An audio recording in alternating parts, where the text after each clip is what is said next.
네, 안녕하세요. 그래비티입니다. 학습 심리학 두 번째 시간으로 오슈벨의 유의미 학습 이론 살펴보도록 하겠습니다. 오슈벨의 유의미 학습 이론은 이제 유의미 학습의 의미, 그리고 유의미 학습이 일어나기 위한 조건, 그다음에 유의미 학습의 종류, 그다음에 선행 조직자 이런 내용들이 이제 중요하고 모두 다 거의 중요한 내용입니다. 그래서 오슈벨의 유의미 학습 이론 한번 같이 보시죠. 다 중요한 내용입니다. 먼저 유의미 학습의 의미가 이제 뭔지부터 이제 살펴보겠습니다.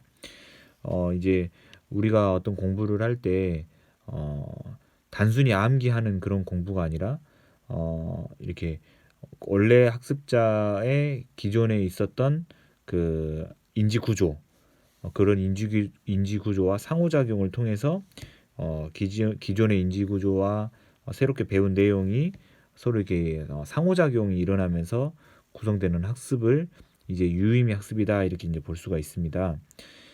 그런데 이제 이런 유의미 학습 부분에 이제 교재를 다른 교재에서 보시면 아시겠지만 뭐 지식의 획득 방법에 따라서 수용 학습이냐 발견 학습이냐 이렇게 구분하기도 하고, 또 이 획득된 지식을 그 인지 구조랑 어떻게 통합하냐에 따라서 뭐 암기 학습이냐 유의미 학습이냐 이렇게 구분하는 표도 있어요. 근데 이제 그 정도까지는 모르더라도 유의미 학습은 기존의 인지 구조와 새롭게 배운 내용 간의 그런 인지적인 결합 또 상호작용에 의해서 일어나는 것이다. 일어나는 학습이다 이렇게 보시면 되겠습니다. 두 번째로 이제 유의미 학습이 일어나기 위한 조건, 이 부분도 이제 매우 중요한데 어, 먼저 유의미 학습이 일어나기 위한 조건으로 세 가지 조건이 있습니다. 첫 번째는 학습 과제에 대한 내용입니다. 학습 과제가 구속성과 실사성을 가져야 한다라고 하는 것이죠. 그러니까 유의미 학습이 일어나려면 조건이 필요한데, 첫 번째로는 학습 과제가 구속성과 실사성을 가져야 해라고 하는 것이죠. 구속성이라고 하는 것은 뭐냐면 어떤 한 단어, 명제, 어떤 우리가 하나 알고자 하는 그런 내용이 있을 때 다르게 표현을 어, 그, 그 내용을 다른 내용으로 이제 바꿔서 말할 수가 없다는 것이죠. 예를 들어서 사과를 예를 들어보면요, 사과의 예가 많이 나오더라고요. 어, 우리는 사과를 보고 빨간색 그 열매, 과일, 사과를 보고 다 사과라고 부르죠. 그 물건은 사과, 그 과일은 사과입니다. 근데 이것을 배라고 부를 수 없죠. 누구 한 명이 앞으로 이것은 배라고 부른다라고 하더라도 그렇게 할 수가 없는 것이죠. 왜냐하면 이미 사과라고 하는 것의 의미는 결정이 되어 있기 때문이죠. 그래서 구속성이라고 하는 것은 어떤 그 단어라든지 그런 의미, 혹은 어떤 명제, 그런 명사형, 그런 명사형의 그런 어떤 개념들이 의미를 마음대로 바꿀 수 없다는 것을 의미합니다. 실사성이라고 하는 것은 이제 어떻게 표현하더라도 그 의미가 달라지지 않는다 이렇게 하시면 되겠는데, 사과를 그림으로 그렸어요. 빨갛게 해가지고 이렇게 꼭지도 그리고 사과의 모양으로 그렸어요. 그것도 사과고, 혹은 이제 한글로 사과라고 쓸 수도 있고, 혹은 뭐 영어로 애플이라고 쓸 수도 있고, 그렇게 의미를 달리해서 이렇게 나타낼 수도 있죠.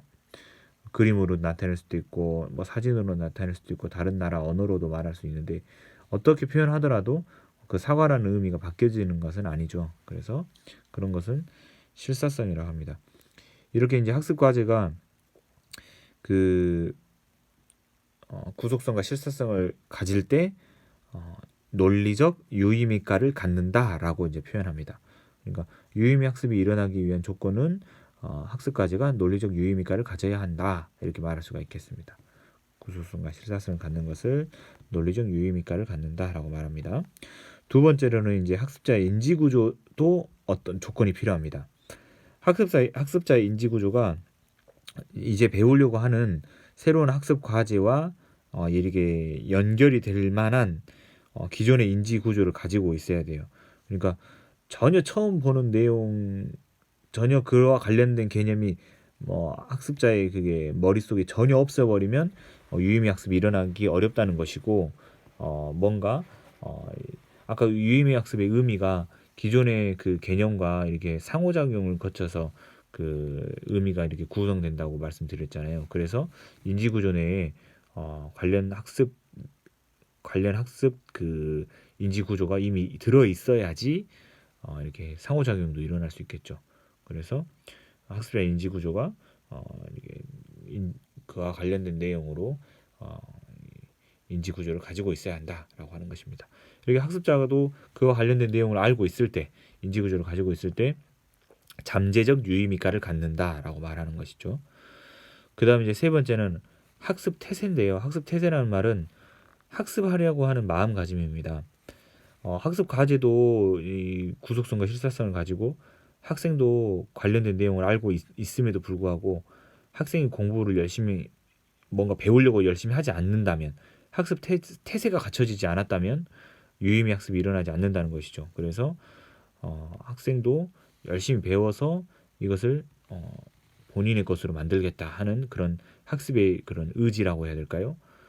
그런 노력이 필요하다는 것이죠. 그래서 이런 학습 태세를 갖추고 있을 때 심리적 유의미가를 갖는다라고 말하는 것이죠. 그래서 유의미 학습이 일어나기 위한 조건은 이건 순서대로 보통 하더라고요. 그래서 논리적 유의미가, 잠재적 유의미가, 심리적 유의미가 이렇게 하면 되겠습니다. 다음으로 이제 세 번째로 유의미 학습의 종류인데요. 하위적 학습 그리고 이런 하위적 학습은 파생적 포섭과 상관적 포섭으로 다시 나누고요. 상위적 학습, 병위적 학습 이렇게 이제 구분합니다. 하위적 학습은 기존에 어떤 내 배운 내용이 있으면 더 하위적인 개념을 배울 때 하위적 학습이라고 합니다. 근데 이런 하위적 학습 예를 들어볼게요. 하위적 학습의 예로는 화성암을 이제 알고 있는 학생이 있어요. 근데 이 화성암의 종류로서 이제 화강암을 배우고 이제 섬노감을 배우고 이런 식으로 화성암의 예들에 대해서 배운다면 이것은 하위적 학습이라고 말할 수 있겠습니다. 근데 하위적 학습이 파생적과 상관적 두 가지로 나누는데요. 이제 파생적 포섭 같은 경우는 준거 속성이 변하지 않는 하위적 학습을 파생적 포섭이라고 합니다. 예를 들어서 화성암의 종류로서 이제 뭐 화강암을 배웠고 섬노감을 배웠고 반려암을 배웠어요. 반려암. 지금 화강암, 섬노감, 반려암은 모두 다 그 심성암의 종류거든요. 그러니까 지하 깊숙한 곳에서 만들어진 암석 종류입니다. 그런 이제 예를 들어서 화강암과 섬노감만 알던 학생이 반려암을 배웠다라고 하는 것은 중고 속성이 변한 것은 아닙니다. 화성암은 마그마로부터 만들어진 건데 마그마가 지하 깊숙한 곳에서 식어서 만들어진 거야라고 이제 알고 중고 속성을 갖고 있겠죠. 근데 이제 여기다가 예를 들어서 현무암을 배웠어요. 현무암을. 그러면 지하 깊숙한 곳에서 만들어지는 것이 화성암이야라고 하는 중고 속성을 갖고 있다가 현무암을 배우면 이제 현무암 같은 경우는 지표면으로 이제 용암이 분출돼서 이제 만들어지는 것이잖아요. 그래서 지표면에서도 만들어질 수 있구나 해서 중고 속성을 바꾼다는 것이죠. 그래서 화강암, 성노감, 반려암만 알 것까지는 파생적 포섭이 되겠지만 중고 속성이 변화하면서 배우는 것은 상관적 포섭이다라고 말할 수 있겠습니다. 그 다음 이제 상위적 학습인데요. 상위적 학습은 더 이제 상위 개념으로 이제 배우는 것입니다. 방금 제가 화성암을 배우고 먼저 배우고 그 다음에 이제 화강암과 성노감 뭐 이런 걸 배우면 하위적 학습이라고 말씀드렸는데 이런 암석 종류를 먼저 배우고요. 화강암도 배우고 뭐 현무암도 배우고 뭐 이런 거 배웠어요. 배운 다음에 이런 것들은 전부 다 마그마가 굳어서 만들어진 거야. 이런 암석들을 화성암이라고 불러라고 한다면 이것은 하위 개념을 먼저 배우고 상위 개념을 배웠기 때문에 상위적 학습이다라고 말할 수 있겠습니다. 다음으로 이제 병위적 학습은 이제 이 같은 위계 상에 있는 내용을 배울 때 이제 병위적 학습이라고 합니다. 그래서 이런 화성암을 먼저 배운 것도 아니고 나중에 배운 것도 아니고 화강암을 배운 학생이 그 마그마가 굳어져서 만들어진 또 다른 암석 종류인 성노암도 배우고 반려암도 배우고 뭐 저기 현무암도 배웠다라고 하면 다 같은 위계에 있는 암석들만 배운 상황이기 때문에 병위적 학습이다라고 말할 수가 있겠습니다. 다음으로 이제 그 선행조직자 부분 해보겠습니다. 이 선행조직자 부분도 매우 중요한 내용인데요. 설명 선행조직자가 있고 이제 비교 선행조직자가 있습니다. 이 선행조직자라고 하는 것은 이제 어떤 거냐면 말 그대로 선행입니다. 이제 먼저 배우는 건데 이 기존의 지금 유의미 학습은 기존의 인지 구조에 어떤 내용이 있다 하는 것이고 새로운 내용을 이제 배워가면서 기존의 내용과 이렇게 상호작용 통해서 유의미 학습이 일어나는 상황이죠. 근데 연결이 잘 안 될 때, 그러니까 기존의 학생이 알고 있는 내용과 새롭게 배울 내용이 연결이 잘 안 될 때 연결을 해주려고 하는 연결고리라고 생각하시면 될 것 같아요. 그래서 새롭게 배우는 내용에 앞서서 먼저 이 선행, 먼저 제시하는 이 조직을 해주는 역할이다 이렇게 생각하시면 되겠는데요. 이제 종류가 이렇게 두 종류가 있어요. 설명 선행 조직자가 있고 비교 선행 조직자가 있습니다.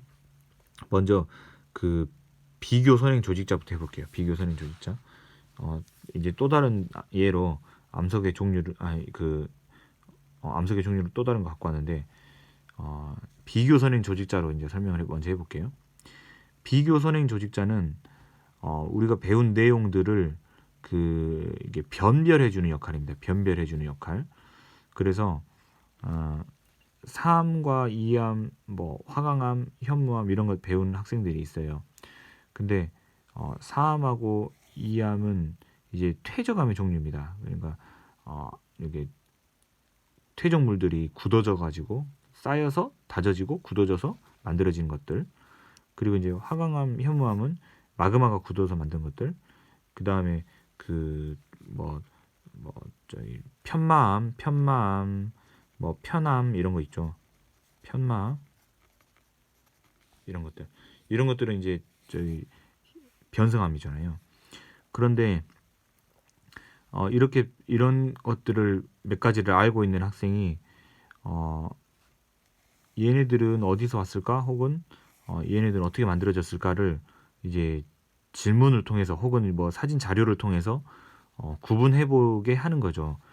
이제 사암은 뭐 알갱이 입자도 모래 같은 걸로 또 돼 있어. 이것은 진흙 같은 걸로 돼 있어. 뭐 이렇게 설명을 해주는 그런 영상 자료. 그 다음에 화강암과 뭐 현무암의 뭐 일생 해가지고 뭐 마그마가 굳어져서 화산 폭발해서 굳어져서 혹은 신부에서 굳어서 이렇게 만들어지는 그런 것들을 보여준다면 사암하고 이암 이거 전부 다 암석 종류인데 만들어진 방법이 다르구나 이렇게 이제 나눠진다는 것이죠. 그러면 원래는 다 그냥 같은 암석 종류라고만 생각했던 것들을 변별해서 구분해서 만들어진 방법에 따라서 달라질 수 있구나, 나눠질 수 있구나 이렇게 한다는 것이죠.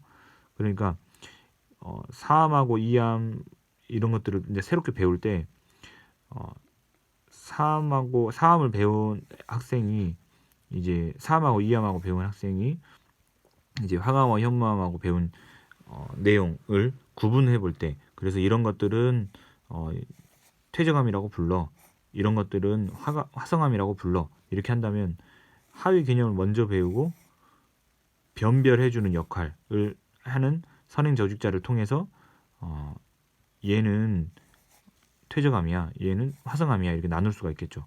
그래서 상위적 학습에 필요하다, 이런 비교 선행 저직자를 쓴다 이런 말입니다. 그래서 변별해주는 역할이다라고 생각하시면 되겠고, 이런 것들을 인지적 다리의 역할이다라고 생각하시면 되겠습니다. 그리고 이제 비교라고 하는 단어가 이런 사례들이 어떤 특징, 공통점과 차이점이 있는지를 비교해 봄으로써 구분을 명확하게 변별해주는 역할이니까 비교 선행 조직자라고 부르게 됩니다. 그리고 이제 병의적 학습에도 이것을 사용합니다. 병의적 학습에도 사용하는데 사암하고 이암 그리고 이제 화강암, 현무암 이런 것들이 이제 어떤 특징이 있을까라고 하는 것들을 살펴보고 뭐 화성암의 또 다른 예 뭐 배운다거나 혹은 퇴적암의 또 다른 예 뭐 여감을 배운다거나 이렇게 했을 경우에도 이런 것들은 퇴적돼서 쌓인 거, 그래서 여감의 종류. 그다음에 이런 마그마가 굳어서 생긴 거, 뭐 섬노감, 반염 뭐 이런 것들 배웠을 때도 적용할 수 있습니다. 그래서 병의적 학습이 되겠습니다. 그 다음에 이제 설명선의 조직자 같은 경우는 하위적 개념을 이제 배울 때 이제 사용합니다. 하위적 개념을 배울 때 이렇게 해볼게요. 아까와 반대로 이제 화성암에 대해서 이제 알고 있는 학생이 있어요. 화성암의 종류. 그러면 이제 화성암의 종류를 화성암이라는 것을 배웠어요, 학생이. 근데 이제 화성암 같은 경우는 마그마가 굳어져서 쌓여진 건데 어디에서 마그마가 굳었냐에 따라서 여러 가지 이렇게 암석들이 나올 수가 있죠. 그래서 심성암, 뭐 화산암 이렇게 나눌 수가 있는데 이런 것도 설명을 해주는 상황입니다. 설명을 해주는. 그러니까 화성암을 먼저 알고 있는 학생이 어떤 마그마가 분출됐을 때 아예 지표면까지 올라오는 상황과 혹은 지하 심부에서 올라오다가 굳어버리는 상황. 그래서 그런 사진 자료. 이런 사진 자료는 마그마가 모두 다 분출되는 것은 아니구나. 분출될 수도 있고 심부에서 굳을 수도 있구나라고 하는 것을 학생들에게 설명해주는 자료가 되겠죠. 그래서 이 자료는 하위적 개념을 배우는 선행 조직자가 되기 때문에 설명 선행 조직자라고 부를 수가 있습니다. 그래서 하위적 학습을 할 때 이런 설명 선행 조직자를 사용한다. 그래서 포섭 아까 그 하위적 학습의 종류로 상관적 포섭, 하생적 포섭이 있었죠. 그런 포섭, 그다음에 이제 전진적 분화, 하위적으로 이렇게 학습이 일어날 때 전진적 분화가 일어난다라고 말하고 전진적 분화의 원리다라고 말하거든요. 아까 제가 빠뜨렸는데 비교 선행절자는 통합적 조정의 원리가 적용되고요. 그래서 화성암 부분에서 이제 하위적 학습을 할 때에는 설명 선행 조직자를 사용한다 이렇게 하시면 되겠습니다. 이 선행 조직자 부분은 진짜 매우 중요하고 저도 근데 항상 좀 헷갈리는 것 같아요. 좀 헷갈려서 계속 눈여겨봐야 되는 부분이거든요. 그래서 조금 오시벨 부분은 조금 더 피아제에 비해서 앞전 시간에 봤던 피아제에 비해서는 조금 더 중요도가 있다. 그리고 볼 것도 좀 더 있고 머릿속에 좀 더 남겨놔야 될 것 같습니다. 중요한 부분입니다. 네, 오늘 또 마무리하겠습니다. 감사합니다.